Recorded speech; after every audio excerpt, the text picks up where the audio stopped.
Hi, and welcome to Michigan Matters. The convention industry is big business in these parts, as Huntington Place, nestled on the Detroit River, is the largest facility in our state for major events. Big changes are ahead there with the new hotel coming to life, and the Detroit Auto Show is making its return later this week. We're going to talk with Huntington Place's CEO and two other leaders about those changes and what's next. Then we're turning our attention to a talent gap in healthcare, specifically a shortage of dental hygienists, as we talk to two folks about what's being done to address it.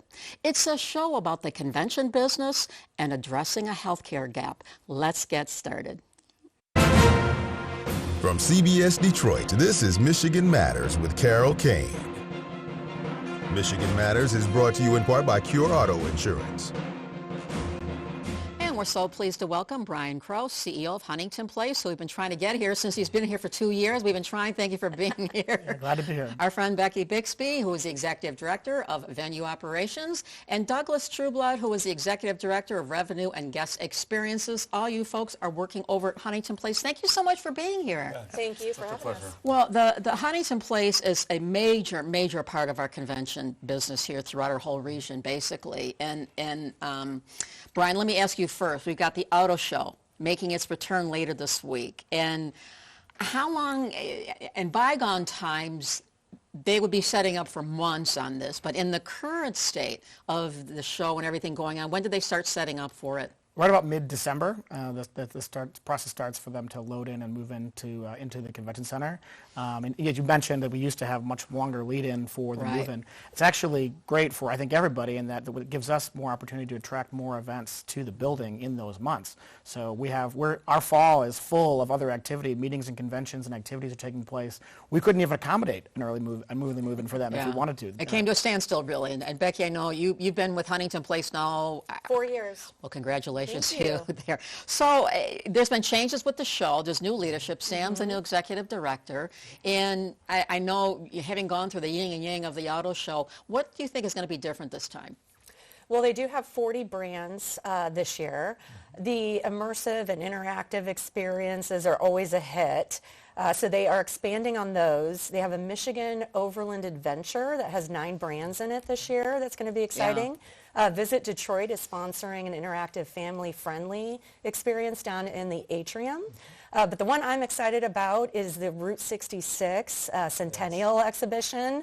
I think that one's going to be a big hit this year. And in fact, that's taking place as we speak. They're driving cross country. Yeah. They started in Santa Monica. Yeah. We had Dave Madeira on a couple weeks ago on the show talking about some of that. And I know they started in California. They're going to end up at Huntington Place with these collectible cars. And they're going to have some interactive displays. It's going to be really cool. Yeah. And it is juxtaposed. It is cool how they're celebrating the historic of the auto industry, but also the future too. And Douglas, with the auto show, and you being the person charged with the customer experience, all of that, you have not been to the auto show yet here, have you? No, this is my first one, so I'm very excited about it. You just started when? I started last May. Okay.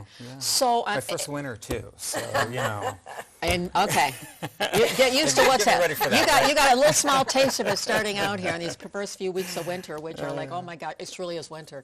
But when it comes to the experience there, I know from bygone times there's often interesting issues that come up, and you guys must be ready 24/7, whether it's the clients who are setting up exhibits or customers coming in. It must be like, with this many hundreds of thousands coming in, a lot to anticipate. Yeah, it is, and it's it's a lot of fun just getting prepared for it and just getting the center ready. We just recently opened Motor City Mart, which is inside the center as well. So now we've got a 24-hour mart that's there in the center that serves the clients that are there now that are setting up, and of course all of our customers will be coming to us when the auto show opens. But on top of that too, we also have a new volunteer program, and we're working very closely with the folks from Visit Detroit. And so when our guests are there and our customers are there in the building, we're going to be able to provide services just to let them know everything from where the restrooms are or a great pizza place in town to go to. So we're going to have that service too, just making sure our customers. And truly, the The auto show has become a mainstay of the convention business as well. The auto industry, Detroit, the resurgence of everything going on here. But is the auto show still the biggest game in town on an annual basis? It's a very significant event for us. I mean, the convention center was built for the auto show. I mean, you can't think of Detroit and not think of the auto show. We're very excited to have it back in January. It's really a great fit. Last year it came roaring back. You mentioned, Becky mentioned, under Sam's leadership, a lot of new energy in the show. Really, really exciting. So if you haven't been to the auto shows, in the last year, it's worth a visit. Yeah, and I want to talk too. We're going to take a quick break here about the new JW Marriott Hotel coming to life, which is going to very exciting. Yeah, add a little more, not lesser, but a little more things, bells and whistles, if you will, to the Huntington Place. But hold in a second. We'll continue that. Take a quick break. We'll be back with more Michigan Matters right after this.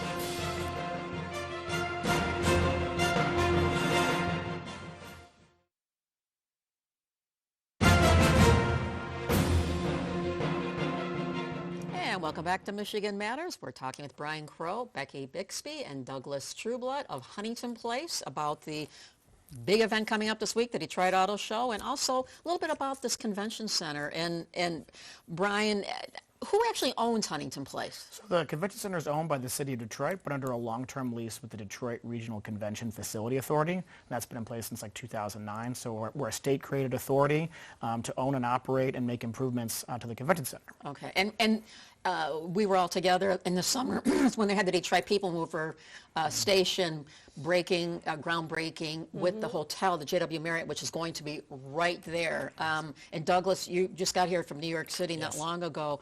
How much does that help Detroit on the convention chasing stage for big events, the bigger events? Well, it's a good question.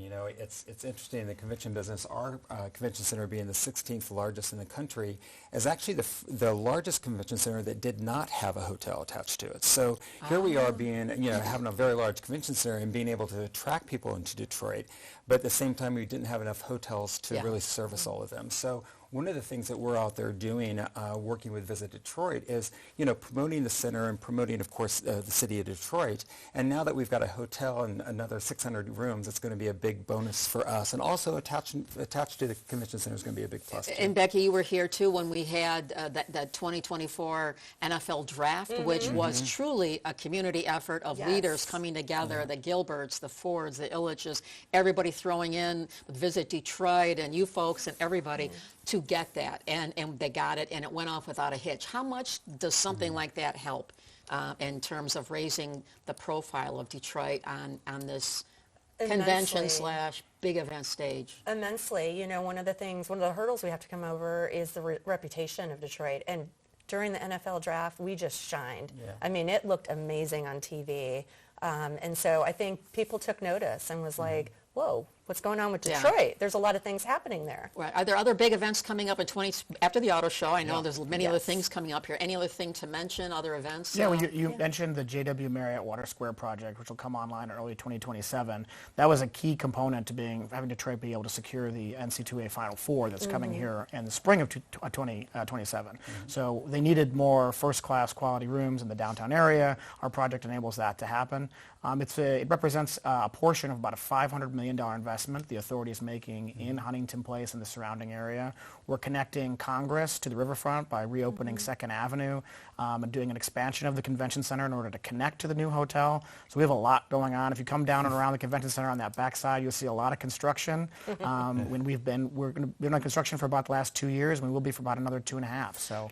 So in pursuing these big events, it takes gargantuan amount of effort and energy and resources to go into getting a draft or the Final Four. I mean, it doesn't just happen. There's a lot of effort that goes on for a very long time here. With this hotel coming on, there's other hotels at the Hudson building, at the train station, there's a new hotel, and other boutique hotels coming up downtown here.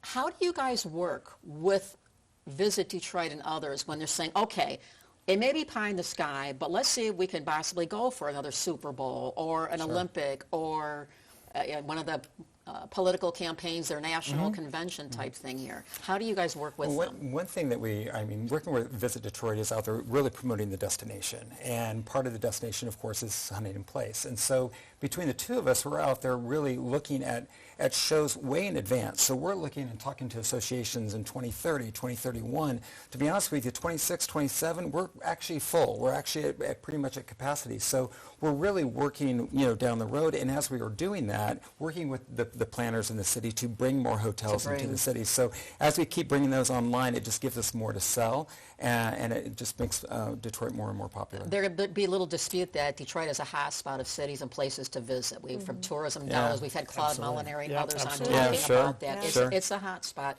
The city's come a long way after the bankruptcy, after the crime reputation. In fact, just this week, Mayor Sheffield announced crime was way down, 60-year lows on things, and it's going on the right trajectory here. How much is that continuing to roll out? In other words, I don't know if there's any big events you guys are going after that you can talk about right now. Any? We're always going after big events. But what I'll say is, when we meet with our peers, other facilities, other convention centers, and major cities throughout the United States, they are envious of Detroit's position for what you just mentioned. Detroit has the buzz nationally and internationally. Our partnership with Visit Detroit is hand in glove. We work very closely together. Our sales teams work directly with their sales teams. We couldn't be, this is the best time to be doing what we do and leading this for Detroit. Your timing was impeccable. Do we have enough hotel space? In other words, if we really want to go for one of these supercharged up, even higher profile things, do we have enough hotel space yet? That remains to be a challenge for us. We're headed in the right direction. As you mentioned, there's a number of different hotels under development, including our own. But additional downtown hotel rooms within walking distance of the convention center is key. When we look at the cities we compete with, like Indianapolis or Columbus or Cleveland, Pittsburgh, or even Chicago, that's one of the areas that we need to continue to grow, which is why we're really excited about the JW Marriott coming online. It's taking us in that direction. It's going to be an exciting year. And this is going to be an exciting week with the auto show opening. Absolutely. And I'm looking forward to seeing you guys down there at the event. I know there's so many more newfangled things going on there. It's going to be a big week. So looking forward to it. I'm going to be there, and everybody watching, hopefully they come down too. No matter what the weather is, it's always beautiful inside the convention center. Come on down and enjoy yourself. There we go. I'm Saturday the 17th, public opening. There we go. Thank you guys so much for being here. Appreciate it. Thank you. And keep it right here. We're back with a little bit more Michigan Matters right after this.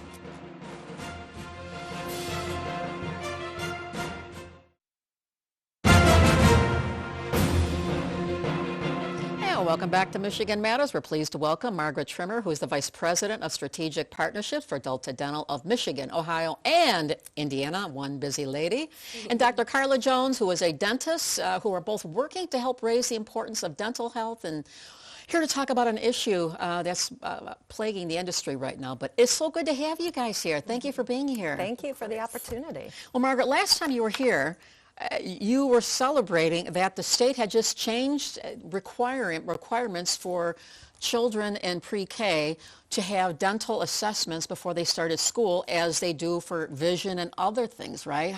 How has that gone? It's been a year or so. How's that gone? A little over a year now, and the results are exactly what we thought they were. When we assess children, when we ask them to open their mouth and say ah before they go to school, we're going to discover some problems that we can get in and address early. And a third to a quarter of the children who've come in for assessments have had problems. And we've been able to see that they get into a dentist chair and get those issues addressed. And Dr. Jones, this is your specialty. Yes. You do pediatric dentistry. So, and you operate here in Detroit. Yes, I'm in Metro Detroit. I'm an associate pediatric dentist in the area. And I want all the parents to know that children should go in for their first dental exam upon, the first tooth eruption, usually by age 1. So within the first 6 months of the tooth erupting, we'd love to see you at the pediatric dentist office. Oftentimes we see kids that are at school age and they already have a full mouth of dental decay. At that point, there's not too much prevention. So how old when would you start taking your child to the dentist? About age 1. About age 1. Okay. Very young. Yeah. Very young here. Well, Very and what's making this even more, I mean, this is actually a good time to talk about it. It's National Children's Oral Health Month coming up in just a few weeks in February here. This is a big issue, and we know one of the reasons why that legislation was passed is it's been proven if you have dental issues as a youngster, a child, it only gets worse and it gets harder and harder to deal with, right? Well, and you're going to miss school. And the data show at least 51 million hours of learning lost nationally due to oral health issues, untreated cavities mostly. Yeah, and I remember Dr. Kilcanis from Henry Ford, who was on coincidentally talk about heart issues, talked about the leap from dental issues and leaving it unchecked, later coming up and manifesting itself in other things like heart, right? Absolutely. I mean, Dr. Jones can tell us, I'm sure, the connection between the mouth and the rest of our bodies. Yes, the oral systemic health is very related, and there's actually been, several cases where there's been a case where a patient has actually died from facial cellulitis that led to a full sepsis of the body. So it's very important to take care of the cavity while it's smaller, or if it needs to get extracted because it's abscessed and infected, taking care of it. To that. You also, you're working in underserved communities and helping young folks who maybe wouldn't have access to dental care, if you will. And how much need is there right now in this area? There's such a great area need in Metro Detroit. So I'm very grateful to the practice that I work for providing a surgical center so that children who are unable to cooperate, we're able to see them under safe anesthesia and take care of their dental needs. It's very important to try to take care of things at the prevention stage. Childhood decay is the #1 preventable disease, even ahead of asthma. So hopefully we can promote more as we come across Children's Dental Health Month in February. Wow. And Margaret, Delta Dental has been helping to get more people interested in becoming dentists and hygienists. There's a shortage of medical professionals there, right? Well, promoting and supporting the dental workforce is a huge priority for us, right? And building a better relationship with our providers is also top of mind, top of our agenda. And yes, there is a terrible shortage of hygienists, and it really started with COVID when they left and did not come back. And so we are incentivizing and promoting the profession through scholarships and loan repayment programs, and really trying to hone in on not just recruitment, but recruitment in those dental deserts, those places where we don't have enough providers. And Dr. Jones, you're being assisted by Delta Dental too, right? Yes. Talk about what they're doing for you. Yes, I'm very grateful to Delta Dental. I am a recipient of the Delta Dental Loan Repayment Program for the states of Indiana, Michigan, and Ohio, and they are providing $40,000 per year towards my loans for 5 years. So I'm super grateful, definitely alleviates the pressure and allows me to focus on my passion of serving the children in my community. Why did you decide to pursue dentistry? Yeah, so really good question. When I was young, I went to the pediatric dentist, and I loved the experience. And the moment that I for sure decided was when I was at a dental clinic in North Carolina, the North Carolina Missions of Mercy Clinic. We also have that in Michigan as well. I saw the great dental need, and I was able to see, wow, the mouth really does connect to just someone's whole livelihood. Without a smile, that's that first greeting, So I was able to see a patient get an interim denture that day, and she's like, I can sing at church again. It was like a whole new life was given to her, and I was like, it's more than just the teeth. Okay, I can do this. And so it's not, you're glad you did this. I'm very grateful to be in my profession. Well, we're going to do something here, and let's take a quick break, but we're going to continue the conversation after that. So keep it right here.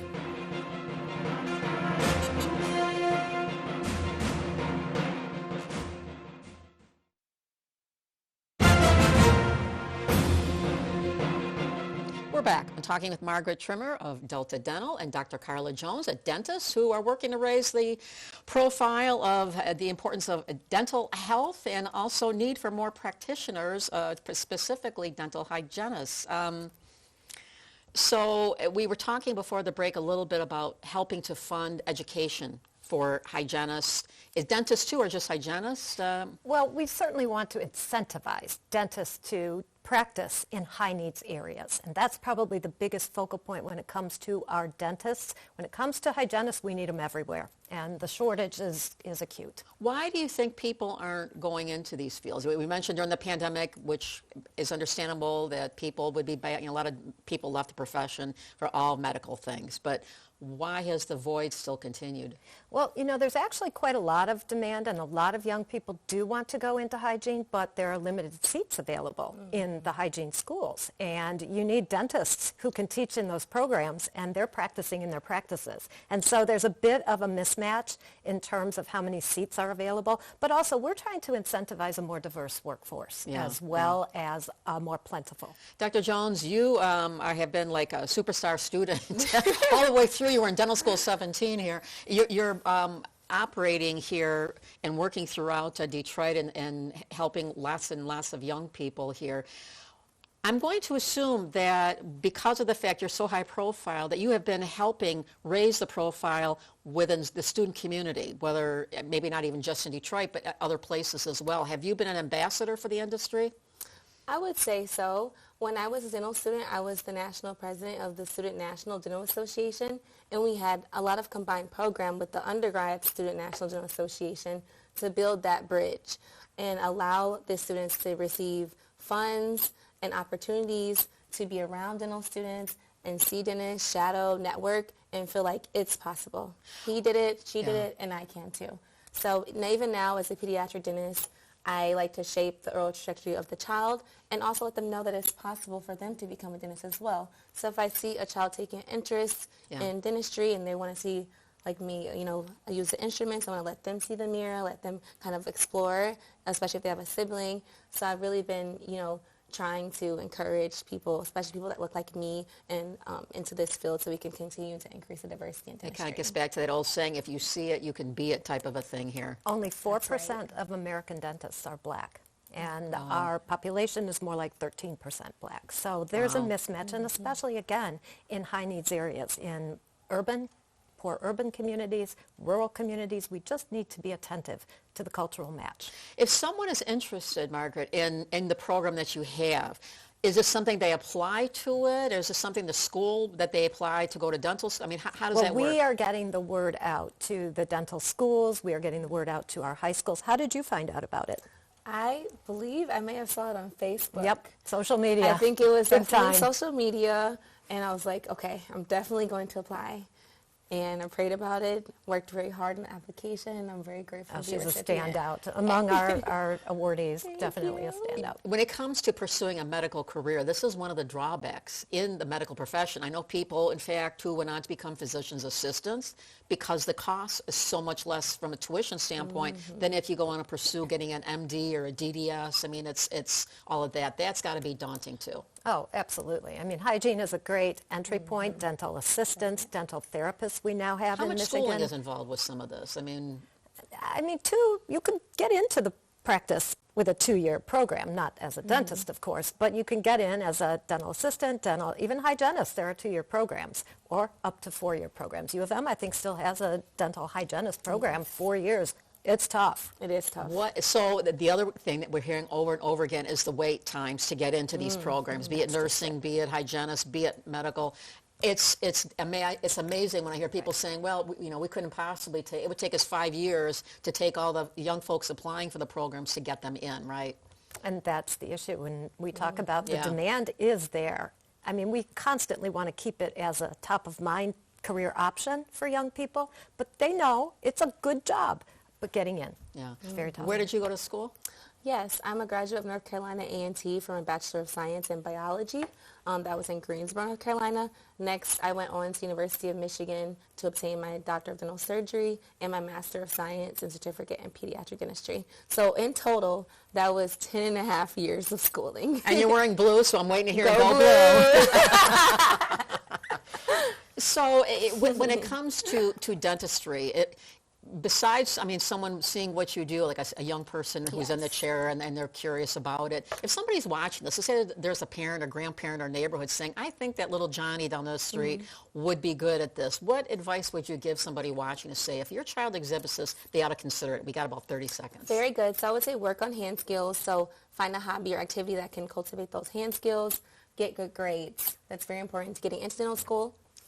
Yeah, there we go. And one last thing here, Margaret, we were going to talk about the Ralph C. Wilson Centennial Park. I know you guys are doing more programs down there coming up this spring, right? Absolutely. The Delta Dental Play Garden is a 5-acre wonderland for children and families. And you're going to be having actually more programs down there this spring, right? Absolutely. Health-oriented programs. There we go. I want to thank you ladies so much for being here. Great you. Conversation, important conversation. We'll be following it.